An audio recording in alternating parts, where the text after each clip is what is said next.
Welcome everyone to Unraveling the Mystery of AAC, the Right to Communicate. This is part 1. I'm Heather Prenovo, and I'm joined by... I'm Courtney Mayholes. Why are we here today?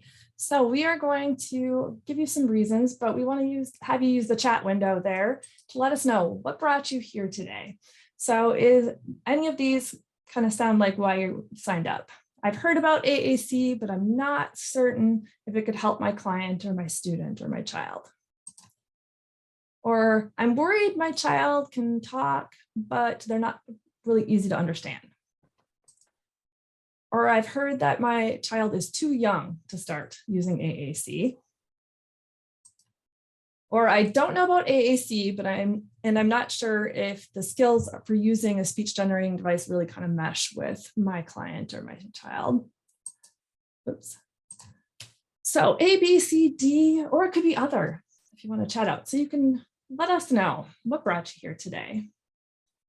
Awesome. SLP, want to learn more about products for your clients? Perfect. Other, what's a D? Okay. Oh, lots of D's this time. Want to learn more? Courtney and I can relate to that. We're always wanting to learn more. Ooh, I saw an A. Broaden your scope of knowledge. Perfect. Brushing up on skills. That's another one. Especially this time of year. I feel like it's a good time to just relearn or see if there's anything new. Oh, good. Lots of students with AAC, so we want to learn more. I like it. Learning minimal experience. I think you're in the right place to get started. Can't say we'll give you all the answers, but we can all start the journey, right? Yep. Awesome. Great. Well, we are going to get started. And here's where I'm going to turn off my video camera, just like I said, to save on the bandwidth. And we'll start sharing this great information. So today, during this part 1 of our Unraveling the Mystery of AAC, we are going to talk about AAC, language, communication. What are they? We're also going to talk about AAC myths and beliefs. We're going to talk about communicative competencies. And then we're going to talk about some next steps, what you can expect if you've signed up for any of the other parts today. And we'll have time at the end for questions, but please use the chat window. Courtney and I will be moderating for each other and answering questions or keeping an eye on the information that we see coming up there too. And just want to share your learning objectives today. We won't read those out loud, but that's what we're going to cover today. Handouts. So in that content tab that we talked about earlier, there's a couple different handouts. So one you're going to see says notes handout. That's where you can take down notes. There's key information points put it on there as well. Things that are highlighted throughout the presentation. We don't like to do slide handouts just because that's a lot and sometimes hard to go back and look through. So that's where you can jot down things. Then the second one is a tools handout. So that is going to have some of those takeaways that you can use, documents you might want to refer back to, as well as maybe some checklists, those kinds of things throughout the trainings. And then last but not least, there might be some website resources. And if that's the case, you'll see an icon like that with a link in your handouts to get you to that specific website. So you'll see those icons on the slides as we go through, and that's what they are referring to. So we're going to first start off with a few definitions to assist us in determining if your student or your child's needs are matching AAC. So what is AAC? Wanted to let you know and remind us all that it stands for Augmentative and Alternative Communication. It's methods of communicating that we use to supplement or replace spoken or written language. So it can be that wide spectrum of skills, right? Can vary with language systems. It could include words, phrases, sentences, keyboards, or often a combination of all of those things. And it can range from writing, drawing, symbols, all the way up to a speech generating device that has that voice output. So it really depends upon what needs your student or your client has as to what form of AAC you might be talking about. Which then brings us to what is language? So just as that kind of working definition today, it represents words, either spoken or written. We communicate in those different ways with language, using single words or combining them in a structured and rule-governed way. So each language has those different rules that govern how we put our sentences together or how we combine words. These rules are primarily learned through exposure and practice over time. And we use language to help us communicate more effectively throughout our day. And the last definition we have for you today is communication. It's about the social interaction and the message that it represents. So we're using all those things. It's sending and receiving that information. So giving that back and forth, we're speaking and listening. It's a way for us to express our thoughts and our ideas. It helps us learn new things, which is great. As we all kind of were saying in the chat window, we're here to learn. And it helps us build relationships. So communication really encompasses all of that. With those definitions, we did want to let you know about our Explore AAC website. It's a great PRC Saltillo website designed to kind of dig into those basics of AAC and explain things. Also talk more about devices that might be out there and how to connect with your consultant. But it's a great way for teams to get started with AAC if you're trying to share information with team members who aren't as familiar with AAC. It's written in a nice, easy to understand way, and it talks about, what is direct selection, what is a switch scanner, what is AAC, and you get all that information in one spot. Another thing we wanted to remind you guys about is the Communication Bill of Rights. So this is on the left from the ASHA, National Joint Committee for Communication Needs of Persons with Severe Disabilities. They put together this Communication Bill of Rights. And on the right is just one adapted version that has been made out there by Kate Ahern. There's lots of different symbol-based ones that are out there. This is just one representation of it. But just a reminder that we all have the right, and I'm going to read a couple of these, to be given real choices to communicate for, to be able to say no or refuse or reject things. We should be able to share our feelings or ask for what we want. We should be heard and responded to, even if the answer is no. We have the right to have and use a speech system all the time. We have the right to be taught how to communicate. We have the right to be communicated with in a sensitive manner, to be spoken with and not about, to be treated with respect and dignity. We have the right to be a full and equal member of my community. They have the right to have your speech system in working order and also have a backup. We should be able to ask and know about your schedule and the world around you, and to ask and get attention and get information when you need it. So just reminding us that everyone has this universal right to communicate. And it's good to bring this back into the forefront when we're thinking about, are our students or our clients able to do these things? And if not, then maybe we need to be looking at AAC.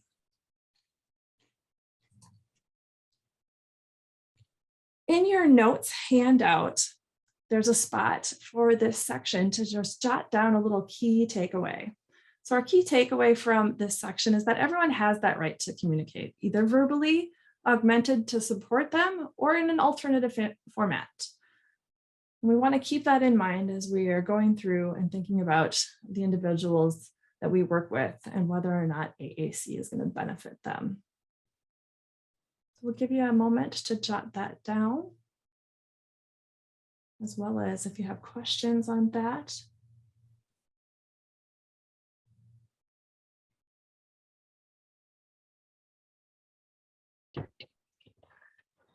Right.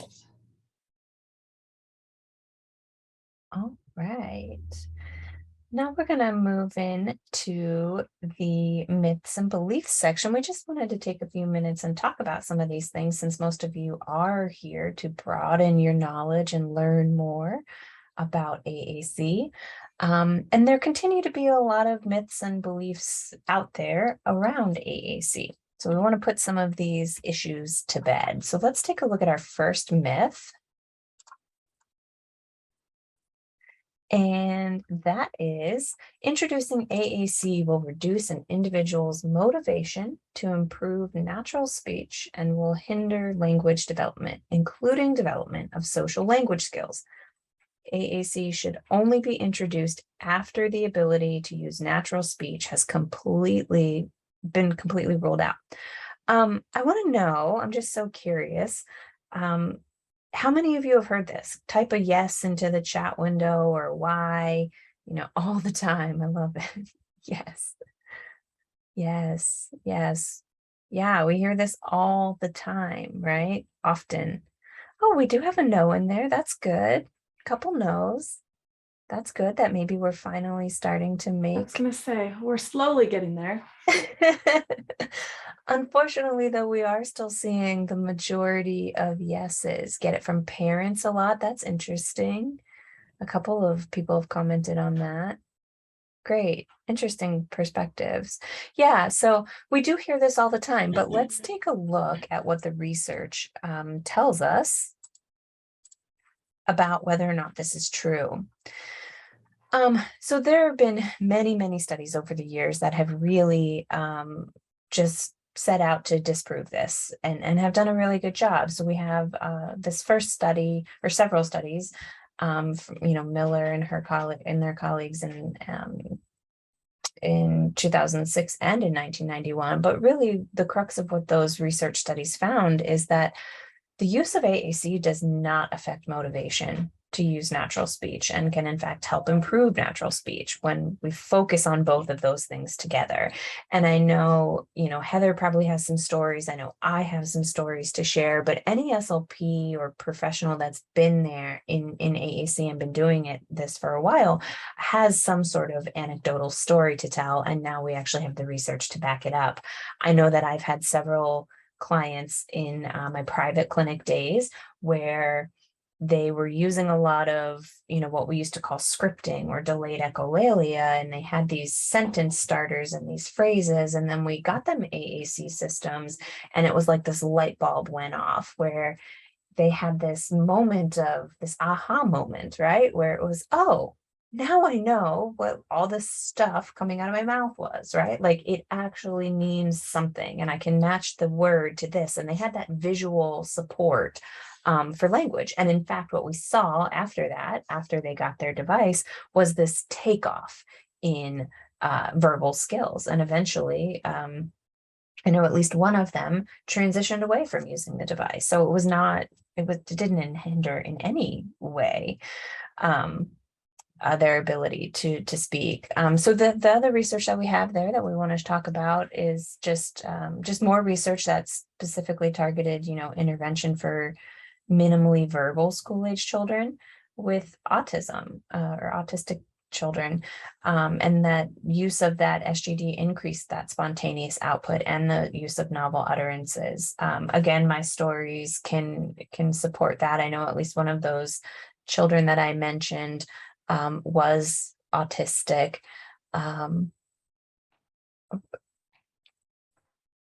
Great. Sorry, I was distracted by reading the chat.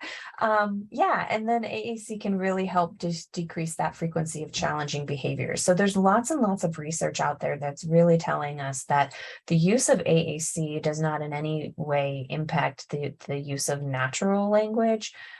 Or verbal language or speaking, whatever we want to call it these days. And that it really, in so many ways, only bolsters and improves our communication abilities. Heather, did you have any stories or things you wanted to share about this myth? No, I was going to actually just kind of piggyback off of your story, and it tied more in with this third bullet point on sometimes those behaviors is part of lack of communication or their frustration with not being able to communicate effectively. And when we start teaching them that this is a way that they can be communicating and sharing that frustration or telling us information that they don't get frustrated by, we're not understanding. It's just huge. And I think that for any of us that have experienced that, is kind of one of those motivating factors of maybe let's try it. What's the word? It's not going to hurt. Absolutely. Yeah. Awesome. So after looking at all of this research, and we can officially say that this myth is busted. And now you have several resources that you can take back to those teams for when you are hearing those things. And you can tell those parents, research might not be as great with parents, but definitely telling the other members of the team and getting them on board, and then you can all work to help educate the parent as well. I don't know, some parents might be into research. I've come across that. Right. Yeah. I'm gonna say you never know. Yep. So let's talk about another myth that you may or may not be encountering. And again, chat it into the window, are you hearing this frequently? So young children are not ready for AAC and will not require AAC until they reach school age. Are you guys hearing this, or do you have thoughts on it? I used to hear this one all the time. No. Priscilla Okay. said no, a couple of yeses. Oh, I'm glad this one is more no's. Yes. It makes me feel better.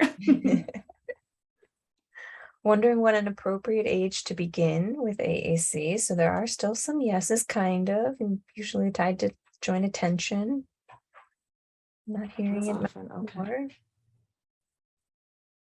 Oh, Jay, I was going to say that I worked in a high school setting, and yes, I had so many. We're still trying our tick. We're still trying our tick.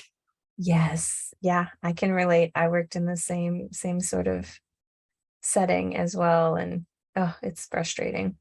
Yep. Well, there's some good news, some slightly, maybe I think Heather and I feel a little bit bolstered by the fact that most people said no by this to this. So maybe we're starting to turn the corner there. But yeah, what the research tells us is that, so this first bullet point we'll look at: early implementation of AAC can aid in the development of natural speech and language, and can increase vocabulary for children ages 3 and younger. So and this really falls in line with all the other research that we've talked about, especially in the speech field, right? Like we've always talked about early intervention and the benefits of that. So this is really just supporting and bolstering that as well. The other bullet point that we have there is, AAC use with preschool age children has been associated with increased use of multisyllable utterances and development of grammar. So yeah, what the research is telling us is that there is no minimum age where we can start to look at AAC, right? The earlier, the better. I've had in my clinic days, I used a variety of supports, but it was a lot of different systems for any of my clients that were coming in, and some of them were as young as, I think the youngest I had where I was really trying to bolster or look at AAC and work with it was maybe about 12 months old. But we had a diagnosis where we knew we were probably going to go that route, but we started early because it's the experience, it's the language, and that's a little bit different, right, when we talk about implementation, but really there is no minimum age. Heather, any stories to share? No, I was going to just mention that, especially with that preschool age, again, we're not going to harm anything by starting even just some of those no tech, light tech setups and introducing some symbols. Maybe we're going to decrease the frustration level early on, or just give them multiple opportunities. I had a whole preschool classroom of special education students where the teacher brought in the core boards, and we're using them with all the kids. There was only one who really needed it at the time, but they were using it with everybody. And she actually taped it to the table, and a lot of the verbal kids were still going and pointing and using that core board. And it was just a way to then incorporate this individual who really needed it. And then he just took off with that to the point where he was combining symbols on the core board. And, adults are getting all excited that he's making full phrases and messages, but his poor peers couldn't read that and understand him. So we had to move to a voice output. which he, blossomed with. But we just kept growing language, that we weren't wasting time waiting until Yeah. he was in kindergarten. Yeah, absolutely. One of the things that jumped out to me, Heather, when you were sharing that story, and something that I think we're starting to focus on more is, and we mentioned it in the last slide too, was that idea that having access to language and communication can really decrease those behaviors. But and I think we've talked about that and people recognize that. But I think the flip side of what you just said a few minutes ago was increasing that, and something that we don't always think about, right, is increasing that connection and Yeah. that relationship. Like, that's one of the big reasons that we use language. And I think we could do so much more to really focus on that, by just giving that experience in that language and build that connection and help individuals realize the power of that connection. And that's really what the research is telling us, is that it's not going to hurt. And it's only, it's not going to hurt. And in the vast majority of cases, it will do good things for these individuals. Yes. So I think we can officially say that this one is busted as well. Totally busted. We can All start right. early, right? Yes, yes, yes. Got a couple more to go through. So let's take a look at number 3 here. Prerequisite skills such as understanding of cause and effect and showing communicative intent must be demonstrated before AAC should be considered. Individuals with cognitive deficits are not able to learn to use AAC. In the chat window, have you heard this often from teachers? I was gonna relate this one to Jay's comment earlier. I had a couple high schools where I would get the first thing out of their mouths was their IQ score. And I went, nope, there's no Yeah. prerequisite. They're in class, they're learning. We got this. Yep. Yep. We're still Yeah. seeing And this then one. there was another comment from somebody, I forget, earlier in the chat, but yeah, that it made me think of this one as well. I forget exactly what it was, but yeah, it sounds and it looks like people are still hearing this, mostly from teachers and occasionally other professionals. So let's talk about the research behind this. So what the research tells us is that measures of pre-communicative cognitive ability may be invalid for some populations, and there's a lot of reasons behind that. But what the research really does suggest to us is that impaired cognition does not preclude us from communication.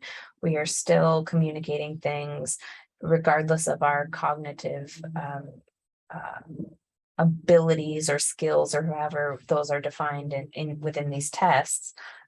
People are communicating, our bodies are communicating. We also know that development of language skills can lead to functional cognitive gains. This is research from many years ago, but it's still valid. Development in one area often leads to developments in other areas. So boosting those skills and abilities in one area can benefit other parts of our lives. And then lastly, here on the slide, we have just more research that really highlights that intervention for children with complex communication needs really can help them develop those functional communication skills, as we were just talking about in the last bullet, cognitive development as well. It provides a foundation for literacy and even social communication. So there's really just so many benefits to developing language for individuals who are non-speaking, who cannot communicate with their mouth words. That's one that I've been using a lot lately, mouth words. Anyways, so yeah, this one, the research really just tells us that's not true. And I know we've all come across kids and clients and individuals, not just kids, right, where maybe standardized testing did not really match what we were seeing for one reason or another. Maybe it was they weren't communicating as much as we thought they could, or maybe they were communicating more than what their standardized scores were telling us that should, technically be able to do. But we've seen that this is not true, because all of these skills are so closely tied together. Very much so. And just the idea too around those prerequisites.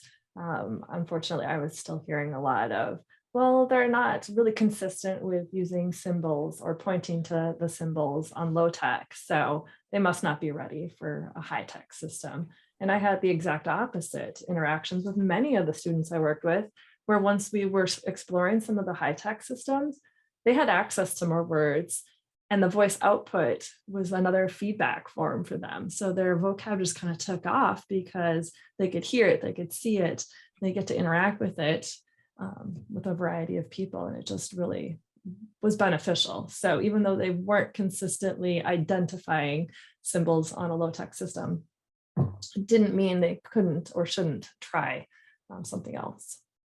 Absolutely. Yeah.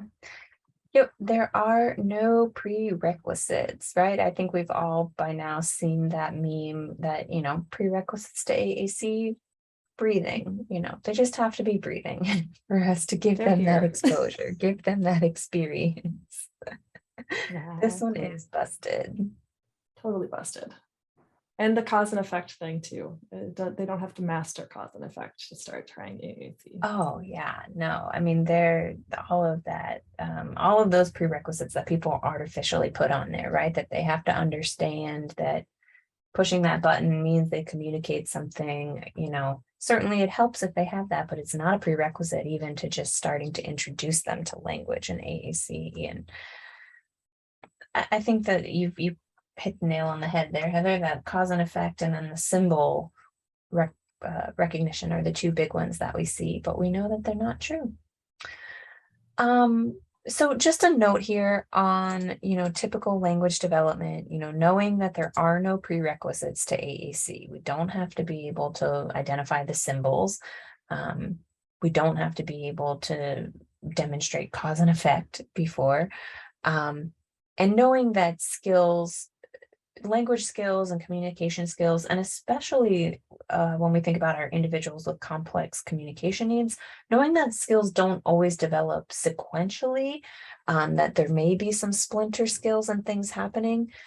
It's really, if we keep all of that in mind, knowing that those things exist, these splinter skills, and we don't have any prerequisites, if we're waiting for these individuals to master skills in some sort of typical developmental model, it could take a really long time for them to get to the point where we deem, whatever that standard is, where we decide that they're ready for an AAC system. So it's really important to not be waiting, because if we're waiting for them to demonstrate all of these quote unquote prerequisite skills, which I just want to remind everybody, there are no prerequisites, we're going to be missing out on some really valuable time with these individuals for language development. So it is always best to get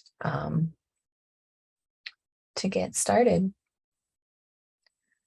Good question, Darla. Why are we required to have an AAC assessment done? It seems like they're asking us to prove communicative intent in order to justify receiving a device through Medicaid services.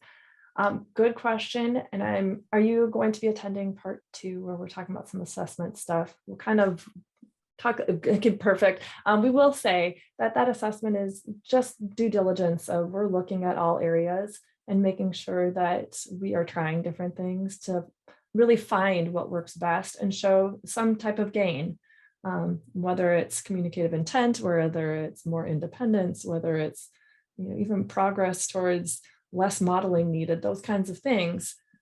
Insurance is spending this money, and we'll only spend it every so often, most of the time Medicaid every 5 years.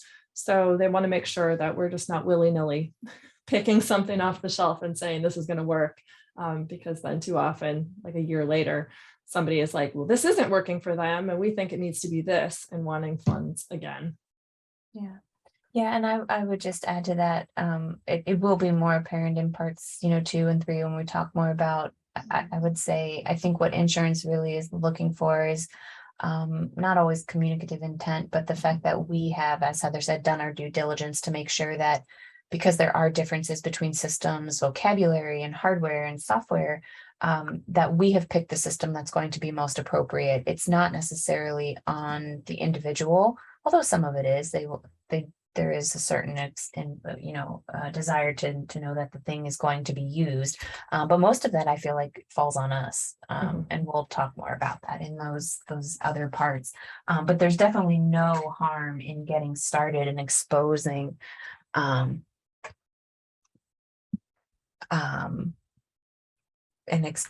the individual to language and communication. Yeah. I would agree, Matthew. Yep, we're looking at it's an effective solution and not necessarily that the communicative intent is there. Yeah, so the key takeaways from our myths here, and we'll kind of give you a minute to write these down, is, age and cognitive ability are not prerequisites to using AAC. And you could even take it a step further, right? That there are no prerequisites. Highlight, underline. Say it again louder for the people in the back. And that using AAC does not impede verbal language development. So we'll give you a minute there.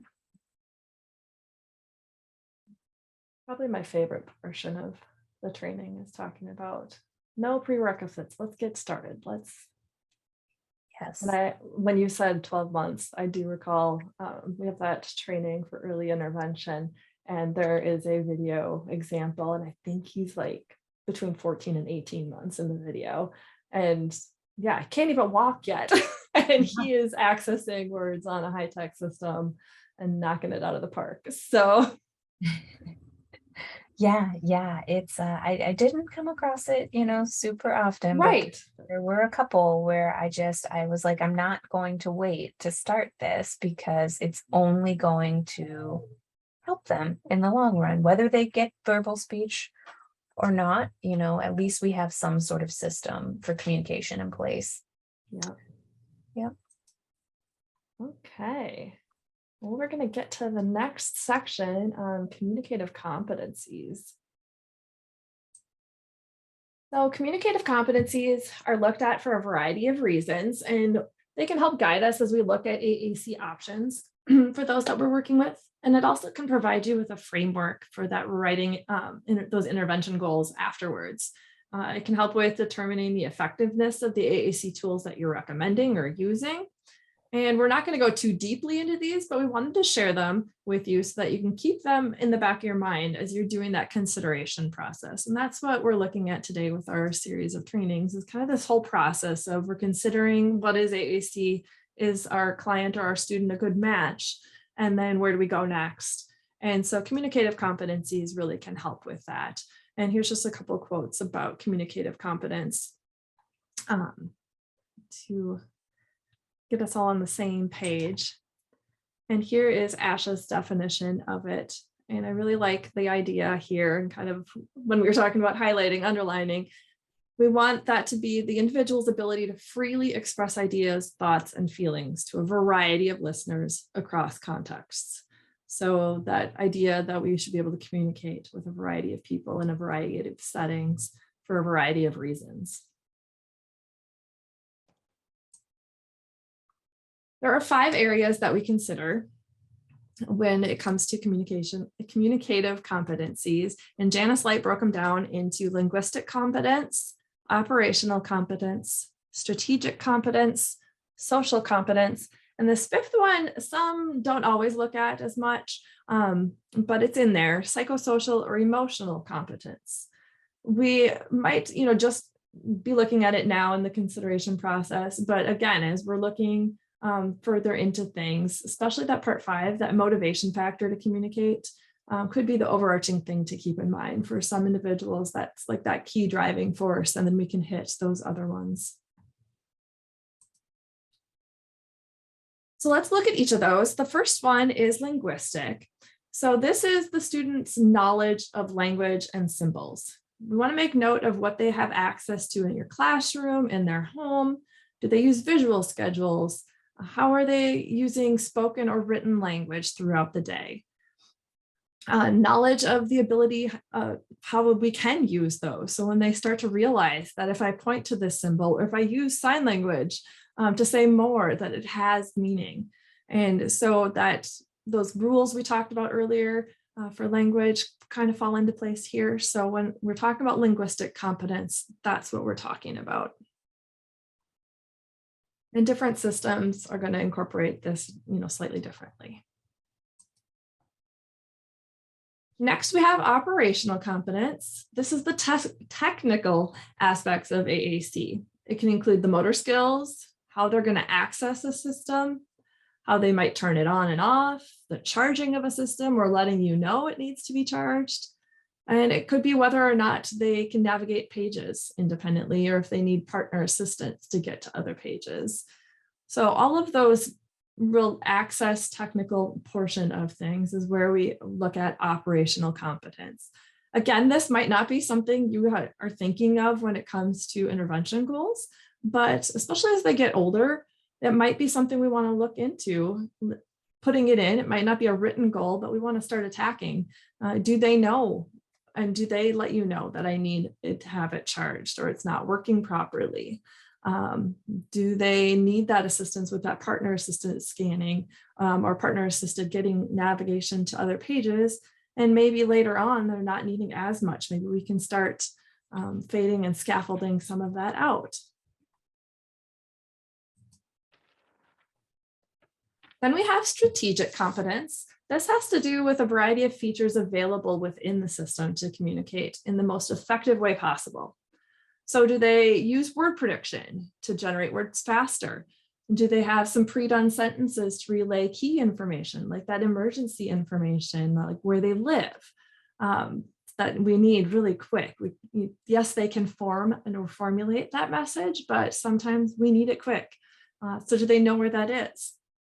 Do they know key information about their device? Are they starting to advocate for things like saying, hey, I use this device to communicate, or please wait and let me finish, don't predict for me, don't interrupt me while I'm trying to make my message. Being able to ask somebody to write or type something to help them with understanding or to show them. So again, that self-advocacy, all of those things can be really helpful. And that would be under that strategic competency.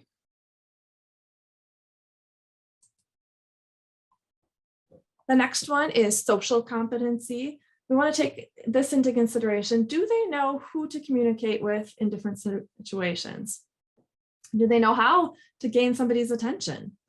Do they know about different social niceties or how to communicate with different people? Are they talking differently with their peers versus, grandma? Are they talking differently at school versus home? We all have heard, that code switching. We might talk just slightly differently when it's just, mom and dad and I versus when I'm at school with peers and staff. It also ties into that pragmatics, right? Those different social structures and how they incorporate that with their AAC. Being able to request and provide information to gain more information, letting you know, hey, I don't understand. That's one of those social things that we can teach and we can show them. Yeah, this reminds me, Heather. I saw a post the other day on one of the Facebook groups, but it was just somebody jumping on there that she went in and programmed a whole page of naughty words, cuss words into the right? And it gave me such joy. It gave her such joy. But yeah, it really is important when we think about that. One of the key things that I've often talked about when we're thinking about personalizing a system is, okay, if some of these pre-done phrases on like the social page don't sound like how you talk at home, then let's change that. Let's personalize that. And one of the first ones that always comes up is I'm thinking about a word power on the social page. There's the I need to use the bathroom. And I'm like, I don't know too many 3-year-olds that would say that. And parents are like, yeah, that's not how we talk either.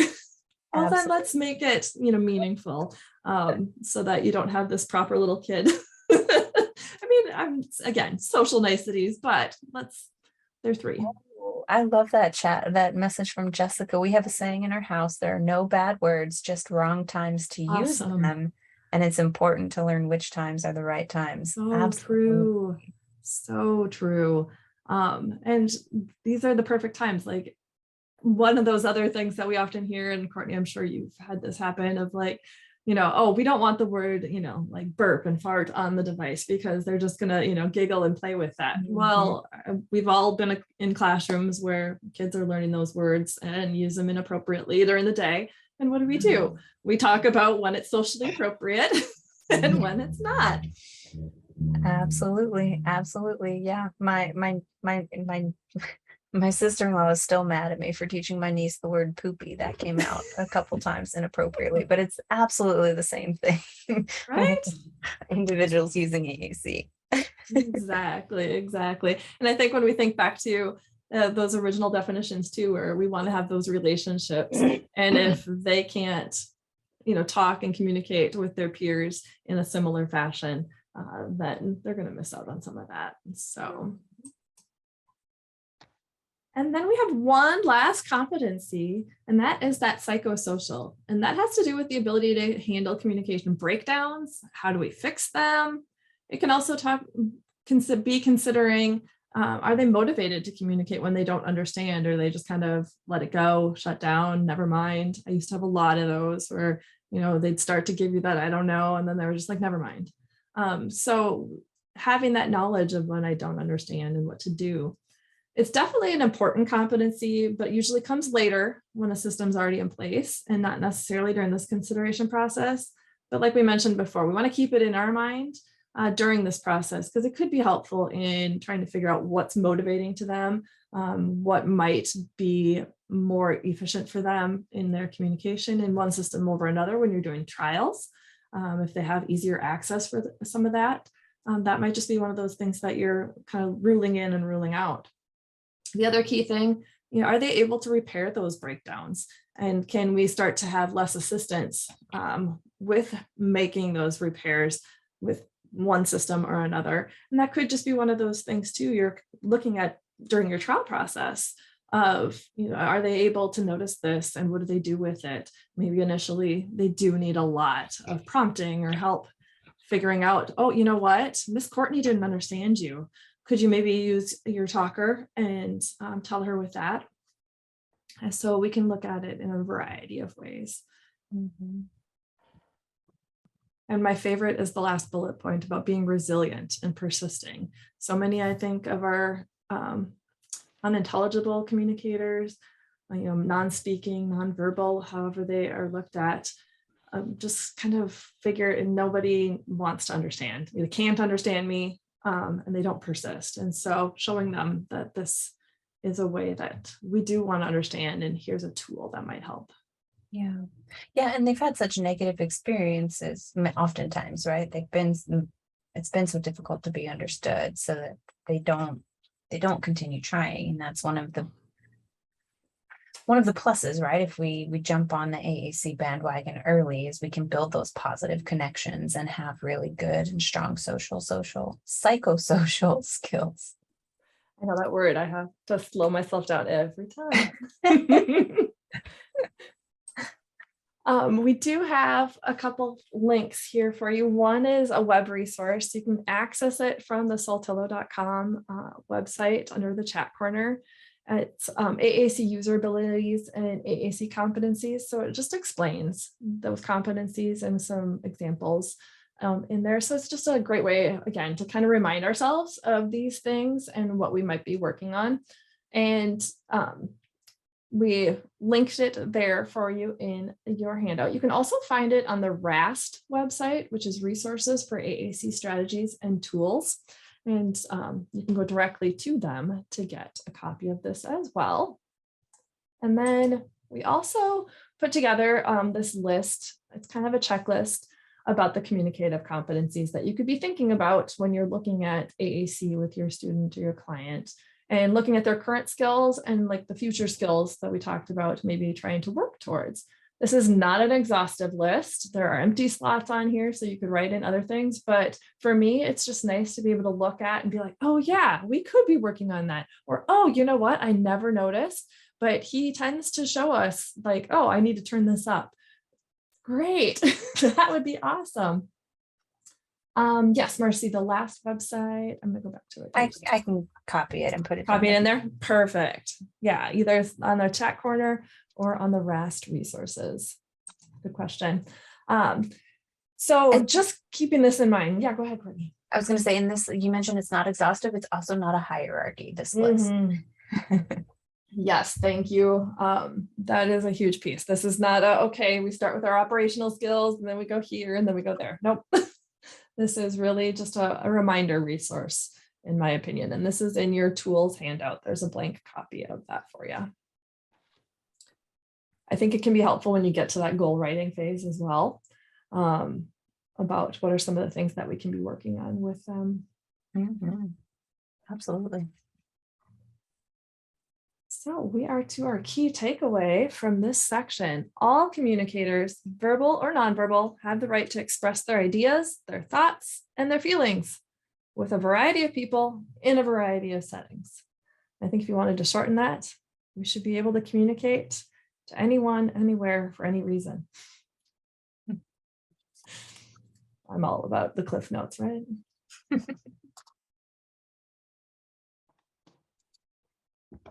We'll give you a moment to jot that down. I'm just curious as you're jotting that, and if you're able to type in the chat window, how many of you have been hearing about or using communicative competencies?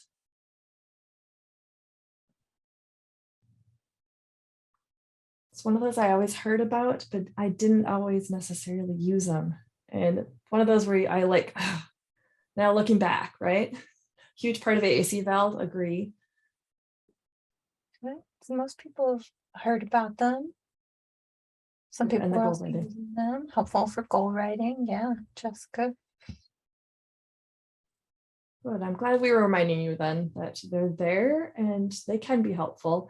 And as we go through this consideration process too, some of those skills might be things we look at. We'll talk a lot about, we're trying out these different systems. How do we know?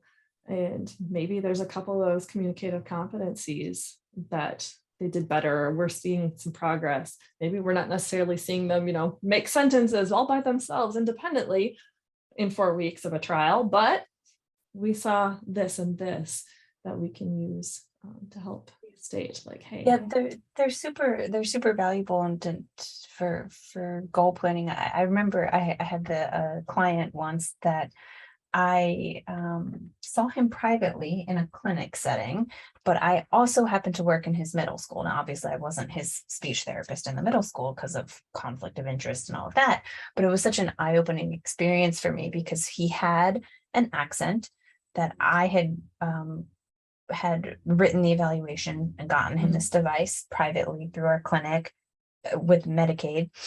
And I went to the school, and it was my first year working at that school. And it was I think it was his first, no, I guess it was his second year. My apologies. It was his second year at the middle school.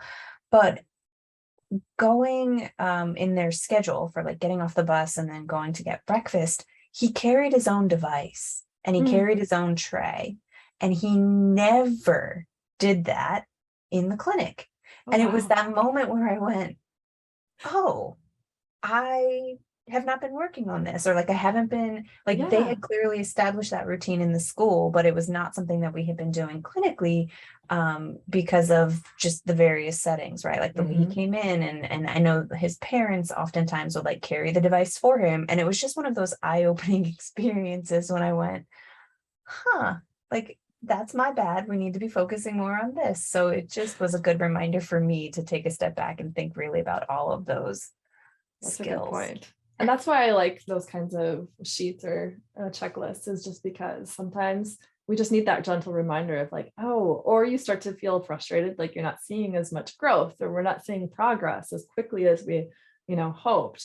And I can remember one young man that I remember meeting him. I was an AAC support person in the district. So I met him in middle school, came back. We never were finding the right access method or the right system that was consistently working for him. Lots of reasons. So we were getting ready to be in our 18 to 21-year-old program, and model, like he had that trial device. They were trying things. It was not for lack of trying. And they were like, it felt like he was not paying attention to the device, that he wasn't really getting any of this. And after a year and a half of consistent modeling in different situations, they noticed him starting to look at the device. And it was just like one small step, but hey, attending to the device. And then he was trying to access, single buttons. And it was just finally, but that was that consistency and that, okay, what are we missing? Okay, joint attention isn't a prerequisite. They're like, hey, he is paying attention. We're seeing these gains. He's, now able to do this and combining some words. So you just never know. Yeah, absolutely. Gotta love it. So that brings us to our next steps. Just a quick summary of all those key takeaways that we've unraveled in the basics around AAC. We dispelled some of those myths with Courtney, which I love. And if you're a fan of like Mythbusters, that was the theme there. And sometimes those can hinder our teams from even looking into AAC for individuals. So we wanted to start there with dispelling those so that we can move to those next phases of AAC consideration for these clients. So what's next? Now we want to start looking at some tools that you can use to assess skills, help match those features for AAC to your different children and clients and students. And we want to always keep that in mind, that the reasons why they're going to be communicating and that they have the right to communicate, so that we can figure out which tools will help with this and help us decide what we're going to trial. So that leads us to tools to guide your exploration. We're going to look at what we can use out there, some free tools that are available to you that you can start gathering more information about communication and language and access to help you narrow down your list of possible systems to trial. If you have not connected with your PRC Saltillo AAC consultant, use the prcsaltillo.com website /consultants to get their contact information and keep that conversation going about, hey, I do have some students or some clients that I think AAC might be good.